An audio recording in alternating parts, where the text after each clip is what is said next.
Bienvenidos al iceberg de la Primera Guerra Mundial. A continuación, vamos a dar un pequeño repaso por algunos episodios ocurridos a lo largo de este conflicto, considerado por muchos como el más sangriento de la historia. Para no alargar más, empecemos de una con este iceberg. Recuerda, suscribirte, activar la campanita y compartir este video si te gusta este tipo de trabajos. Comenzamos. Nivel 1. El rodillo ruso. Aunque la atención europea estaba centrada en los acontecimientos que se vivían en Bélgica y Francia, la guerra también había estallado en el este. El 20 de agosto, los ejércitos rusos se habían puesto en movimiento. De inmediato surgió un mito que pretendía dar una imagen gráfica del extraordinario potencial de las tropas del zar. La prensa mundial, para referirse a ellas, empleó la metáfora del rodillo. Rusia contaba con una fuente inagotable de soldados dispuestos a dar su vida por el zar. Su fervor era desmedido, pero el armamento con el que contaban era insuficiente y anticuado. No disponían de artillería y los fusiles eran escasos. Muchos soldados estaban pertrechados solamente con cuchillos o palos. Este ejército, más propio de la Edad Media que del siglo XX, estaba dirigido por el tío del zar, el gran duque Nikolái Nikoláyevich, expeditivo y de carácter despótico. La tregua de Navidad. En la Navidad de 1914 ocurriría un hecho sin precedentes en la historia militar. Con el paso del tiempo, lo sucedido en aquella jornada se ha convertido en un mito que ha apoyado la creencia de que la guerra es capaz de revelar también lo mejor del ser humano. Aquella Nochebuena, siguiendo la tradición de su país, las tropas alemanas comenzaron a lo largo de todo el frente a entonar canciones, a la vez que colocaban sobre el borde de los parapetos árboles decorados con luces. Estos pequeños abetos habían sido enviados a miles por orden expresa del Kaiser para que sus soldados pudieran celebrar la Navidad, además de raciones extra de pan, salchichas y licores. Los soldados franceses y británicos no podían creer lo que veían: árboles de Navidad iluminados en las trincheras enemigas. La cantidad de abetos fue tal que en varios puntos del frente había un árbol cada 5 metros. Esa poética visión ayudó a crear un clima irreal, en el que los soldados aliados no tardaron en convertirse en protagonistas, uniéndose a los cánticos de los alemanes o incluso realizando peticiones de piezas concretas. El genocidio armenio. La participación turca en la Primera Guerra Mundial tuvo su momento de mayor gloria en la tenaz resistencia en Galípoli, pero hubo otro episodio que llenó de oprobio a los que lo protagonizaron y, por extensión, a todo el Estado turco. Se trata del conocido como genocidio armenio, por el que un número indeterminado de miembros de esta etnia, entre varios cientos de miles y 1 millón, murieron víctimas de la deportación masiva a la que fueron sometidos. La aplastante derrota en la batalla de Sarıkamış había supuesto un golpe muy duro para el orgullo turco. La responsabilidad del desastre acabó siendo colocada sobre los armenios, acusados de traición. Los reclutas armenios del ejército otomano fueron desarmados, desmovilizados y destinados a campos de trabajo, aunque la mayoría de ellos fueron ejecutados. Comenzaba de este modo una vasta operación de genocidio contra los miembros de esa etnia. Saltar la trinchera. Para los soldados que participaron en la Primera Guerra Mundial, el momento más temido era el de saltar la trinchera. Amparados por los sacos terreros, su vida en aquellos fosos era precaria, aunque al menos mantenían una ilusión de seguridad. Pero cuando los oficiales hacían sonar el silbato y debían trepar por la pared de la trinchera para salir a tierra de nadie, su mundo se tornaba tan terrible como irreal. Hoy día es difícil de imaginar lo que debían sentir aquellos hombres que, pertrechados de su fusil y cargados con una mochila que, en algunos casos, llegaba a pesar cerca de 30 kilos, debían avanzar a la carrera entre un mar de cráteres y embudos producidos por el impacto de los proyectiles, mientras las ametralladoras enemigas tableteaban ante ellos, barriendo el campo de batalla y cegando una oleada de atacantes tras otra. Un sistema defensivo perfecto. A lo largo de la historia militar siempre han existido las fortificaciones improvisadas, pero su función no había sido mantener una línea de frente, sino establecer o resistir un asedio. La guerra de trincheras como tal aparece al final de la Guerra de Secesión norteamericana, en donde ya se emplean defensas de madera puntiagudas y ametralladoras. Curiosamente, en esas mismas fechas, durante unas escaramuzas coloniales en Nueva Zelanda, los maoríes idearon un rudimentario sistema de trincheras para rechazar a los británicos. Estos tuvieron que descargar sobre las posiciones de los nativos una proporción de fuego de artillería por metro cuadrado mayor incluso que la que sufrirían posteriormente los alemanes en la batalla del Somme. La perfección de estos sistemas defensivos quedó fuera de toda duda, puesto que permaneció invulnerable durante más de 3 años, hasta que la irrupción de las novedades tácticas introducidas por los tanques británicos o las tropas de asalto alemanas acabaron con el estancamiento que habían impuesto en el frente occidental. Nivel 2. El lanzallamas. La Primera Guerra Mundial vio también la aparición de una nueva arma, el lanzallamas. Aunque ya la flota bizantina había utilizado en el siglo VII un ingenio que proyectaba un líquido inflamable contra los barcos enemigos, conocido como fuego griego, no sería hasta 1901 cuando se diseñó el primer aparato destinado a lanzar un chorro de fuego contra el enemigo. El ingeniero alemán Richard Fiedler ideó ese año el concepto de lanzallamas al dotar a un hombre de un depósito de combustible y un cañón por el que lo podía proyectar, una vez inflamado, a una veintena de metros. El ejército alemán aceptó el invento en 1911, pero no fue utilizado en combate hasta el 25 de junio de 1915, empleándolo contra los franceses. Primer ataque con gas. A todas las pesadillas del campo de batalla, que han sido enumeradas, debía unirse otro elemento que, aunque no fue decisivo, sumió en el terror a los hombres que se vieron involucrados en aquella hecatombe. Se trataba del gas venenoso, cuya primera aparición se produjo el 22 de abril de 1915. Esa noche, en el saliente de Ypres, los alemanes descargaron en 5 minutos el contenido de 4.000 cilindros que contenían casi 170 toneladas de cloro. Sin duda, el gas fue el arma más terrorífica de las empleadas durante el conflicto, pero su contribución al número total de bajas fue relativamente pequeña. Aparece el tanque. El 15 de septiembre, los alemanes que protegen las poblaciones de Fles y Courcelette se encuentran apostados en sus trincheras, dispuestos a rechazar el ataque aliado que se prevé que está a punto de comenzar, pues ha cesado bruscamente la preparación artillera.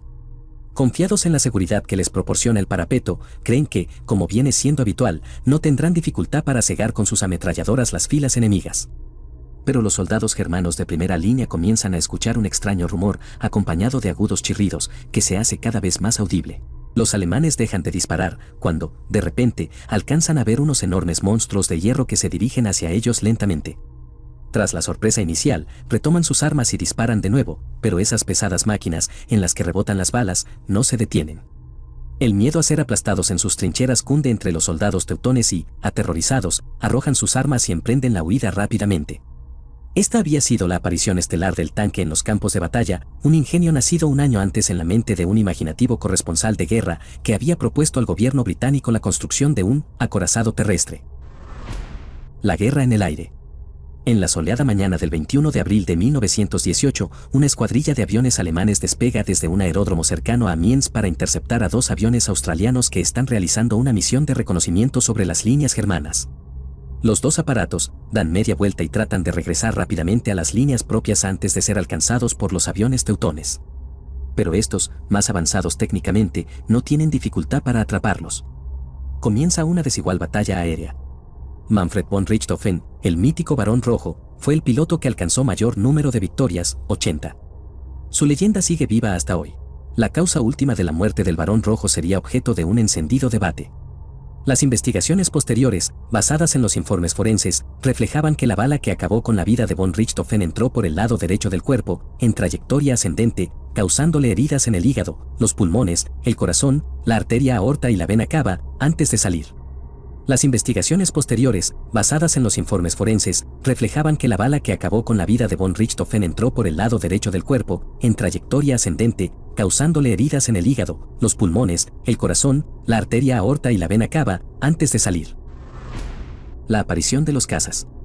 Al principio de la guerra los aviones desempeñaban únicamente tareas de reconocimiento.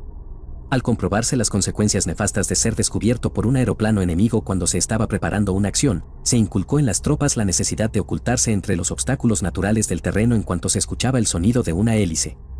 Los aliados fueron especialmente eficaces en este tipo de reacción, los partes de los pilotos alemanes solían ser defectuosos. Pero todo cambiaría el 19 de abril de 1915, cuando tras las líneas alemanas efectuó un aterrizaje forzoso el aparato del célebre aviador francés Roland Garros. El llamado engranaje interruptor llegó cuando Anthony Fokker desarrolló un dispositivo de sincronización el cual tuvo gran impacto en el combate aéreo. Garros también tuvo un papel importante en el proceso para obtener esta meta. Su improvisado sistema para poder disparar a través de la hélice impulsó a los alemanes a desarrollar un mecanismo aún más sofisticado. Garros logró ser el primero en disparar desde un avión en un combate aéreo a través de las aspas del rotor el 1 de abril de 1915. Tuvo 2 victorias sobre aviones alemanes entre el 15 y el 18 de abril de 1915. Nivel 3. Batalla de Jutlandia. La batalla de Jutlandia fue el mayor combate naval de la Primera Guerra Mundial, única confrontación directa de gran magnitud entre 2 flotas de toda la guerra, que enfrentó a la flota de alta mar de la Marina Imperial Alemana y a la Marina Real Británica entre el 31 de mayo y el 1 de junio de 1916, frente a las costas de Dinamarca, en el Mar del Norte. Los alemanes, al mando del vicealmirante Reinhard Scheer, planeaban usar los 5 modernos cruceros de batalla del vicealmirante Franz von Hipper como cebo para atraer a la escuadra de Sir David Beatty hacia el grueso de la flota alemana, con el fin de destruirla. Sin embargo, la flota británica, al mando del almirante Sir John Jellicoe, detectó, gracias a algunas comunicaciones interceptadas, que se estaba proyectando una operación a gran escala, por lo que el 30 de mayo la flota de Jellicoe zarpó con la intención de reunirse con Sir Beatty. Ambos bandos reclamaron la victoria. Los británicos perdieron más barcos y hombres, pero evitaron caer en la emboscada de Scheer. Los alemanes siguieron constituyendo una amenaza que requirió la concentración de la Marina británica en el Mar del Norte, pero nunca lograron el dominio de los océanos. En su lugar, la Marina alemana recondujo sus esfuerzos y recursos hacia una guerra submarina sin restricciones. La Revolución de Octubre. El nivel de descontento entre la población rusa se acercaba ya a los límites alcanzados en el invierno anterior. Ausente el orden público, se estaba abriendo paso a la más completa anarquía. Los pueblos que integraban el Imperio ruso ya reclamaban abiertamente la autonomía o la independencia de una Rusia que se disgregaba por momentos. La autoridad de Kerensky, que había sido nombrado líder del gobierno provisional el 20 de julio de 1917, no era reconocida por los grupos revolucionarios. Al llegar el otoño de 1917, la autoridad del gobierno provisional ya solo existía sobre el papel.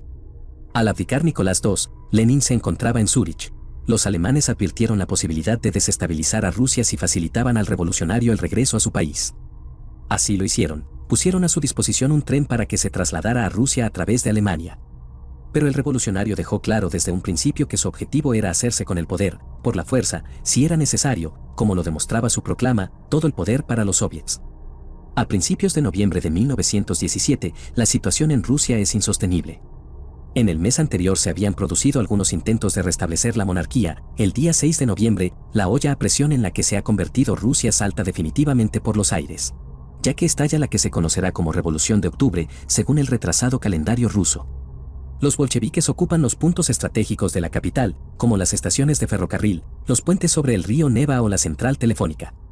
Al anochecer, controlan la ciudad casi por completo. El recuento.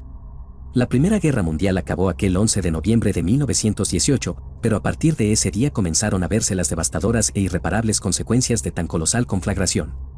La primera, y más importante, fue el balance de víctimas. La pérdida de vidas humanas causada por el conflicto no tenía precedentes en la historia de la humanidad. De los 68 millones de hombres movilizados por todas las naciones contendientes, más de 8 millones murieron y unos 21 millones resultaron heridos. Se calcula que, a lo largo de la contienda, cayeron diariamente en combate una media de 5.500 soldados. Tras el armisticio, llegó el duro trabajo de localizar las tumbas en donde reposaban los cuerpos de los soldados muertos durante la guerra. Muchos de ellos eran totalmente irreconocibles y no existía ningún medio para conocer su identidad. La gripe española. Como suele suceder, las desgracias nunca llegan solas. En 1918, cuando la humanidad estaba recontando los que iban a ser los últimos muertos provocados por la guerra, estalló una epidemia que rápidamente se extendió por todo el mundo. Se trataba de la que sería conocida como gripe española. El origen de este nombre venía dado por el hecho de que España, al haber permanecido neutral, no sufría los rigores de la censura informativa, como si sucedía en los países contendientes. Los primeros datos sobre la enfermedad, que ya estaban preocupando seriamente a los gobiernos de esos otros países pero que por seguridad nacional impedían su publicación en la prensa, aparecieron en los diarios españoles, por lo que se creyó que este era el país en el que había surgido la epidemia. Luego se propaló la absurda leyenda de que el rey de España había fallecido a consecuencia de esta gripe, lo que terminó de consolidar el término. En realidad, se desconoce el foco de la enfermedad. Se cree que pudo haber surgido en algún lugar de Asia Central y que, a consecuencia de los movimientos militares, el virus se expandió por todo el planeta. La primera manifestación documentada fue en marzo de 1918, en Fort Riley, un campo del ejército norteamericano en Kansas. Los supervivientes de este brote fueron enviados a Europa y allí propagaron la enfermedad. El coste de una guerra. Además de las pérdidas humanas, la contienda tuvo también su coste material, aunque calcular este precio, aun de forma aproximada, se antoja imposible. Solo en Francia, 2 millones de hectáreas de terreno agrícola quedaron devastadas, así como 500.000 de hectáreas de bosque. El endeudamiento de los gobiernos aliados para financiar la guerra, sobre todo con Estados Unidos, se desbocó totalmente. En 1934, los británicos dejaron de pagar sus préstamos cuando aún les quedaban por devolver a los norteamericanos 866 millones de libras de entonces, lo que equivaldría actualmente a 40.000 millones de libras. La suma de los préstamos concedidos por Washington a otros países durante la guerra sumaba en ese año otros 2.300 millones de libras. Desde 1934 no se han vuelto a revisar estas deudas, pero tampoco han sido anuladas, por lo que, Técnicamente, el endeudamiento provocado por la Primera Guerra Mundial sigue aumentando año tras año. Nivel 4. La Gran Guerra en el cine. El conflicto de 1914 a 1918 se ha convertido en el escenario preferido por los cineastas para crear los alegatos pacifistas más descarnados. La inhumana guerra de trincheras resume todo lo que tiene de estremecedor un conflicto armado, desde la inutilidad del masivo derramamiento de sangre hasta las secuelas físicas y morales que deja en sus protagonistas. Pero no siempre fue así. Las primeras películas, nacidas durante la contienda, tenían como objetivo exaltar el patriotismo propio y atizar el odio contra el enemigo, como por ejemplo, Madres francesas, 1915. El martirio de Miss Edith Quebel, 1915. Hollywood también abordó el conflicto inicialmente desde la neutralidad, con cintas como Novias de guerra, War Brides, de Herbert Brennen, 1916. Civilización, de Thomas Insel, 1916. Pero la entrada de Estados Unidos en la guerra cambió radicalmente el enfoque en películas como El pequeño americano, de Little American, de Cecil DeMille, 1917. Y luego ya se ofrecía una visión diabólica del enemigo teutón que impelía a acudir en socorro de los aliados europeos, una combativa senda que se confirmaría con Corazones del Mundo, Hearts of the World, de 1918. Mitos y leyendas. La Primera Guerra Mundial es pródiga en historias fantásticas. A lo largo de la contienda fueron surgiendo todo tipo de episodios fabulosos, que eran creídos de manera entusiasta por los soldados y la población civil. Historias de fantasmas, de ángeles, de batallones desvanecidos, encontraban siempre mentes crédulas dispuestas a darles pábulo. ¿Por qué se dio este fenómeno durante el conflicto de 1914 a 1918 y no en los posteriores? Se han barajado muchas explicaciones, pero quizás se deba al desfase que se produjo en este periodo histórico entre una mentalidad del siglo XIX y unos medios técnicos y de comunicación del siglo XX. Un ejemplo de esta disfunción fue el éxito que tuvieron en julio de 1917 unas fotografías tomadas por dos niñas inglesas, Elsie Gray, de 16 años, y su prima Frances Griffiths, de 10. En esas imágenes, tomadas en el jardín de la casa de Elsie, eran claramente visibles unas pequeñas y gráciles hadas. Las fotografías, publicadas en la prensa, causaron sensación en la sociedad británica. Su autenticidad llegó a ser defendida por el creador del personaje de Sherlock Holmes, Arthur Conan Doyle. Mata Hari. Marguerite Gertrude Hassel, más conocida como Mata Hari, fue una famosa bailarina, cortesana y espía neerlandesa. Con las danzas brahmánicas y orientales triunfó en Europa.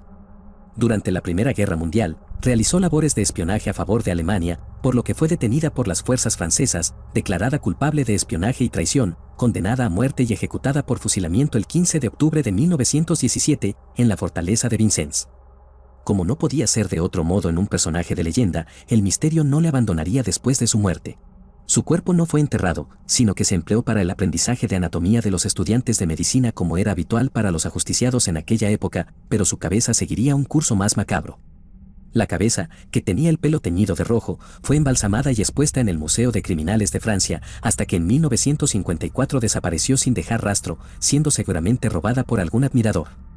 Nunca se recuperó, por lo que el enigma sobre su paradero último continúa vigente. Ese misterio vendría a sumarse a todos los que atesora celosamente la Primera Guerra Mundial. El Ángel de Mons.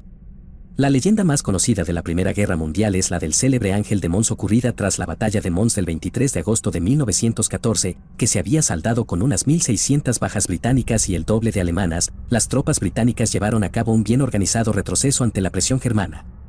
Fue durante este repliegue, en el que los soldados dieron muestras de un agotamiento extremo, cuando algunos de ellos sufrieron vívidas alucinaciones provocadas por el cansancio y la falta de sueño. Esas alucinaciones no merecerían ninguna atención hasta que el 24 de abril de 1915 una revista especializada en espiritismo difundiera una supuesta aparición de seres sobrenaturales en Mons, que tenían como misión proteger a los soldados británicos en su retirada.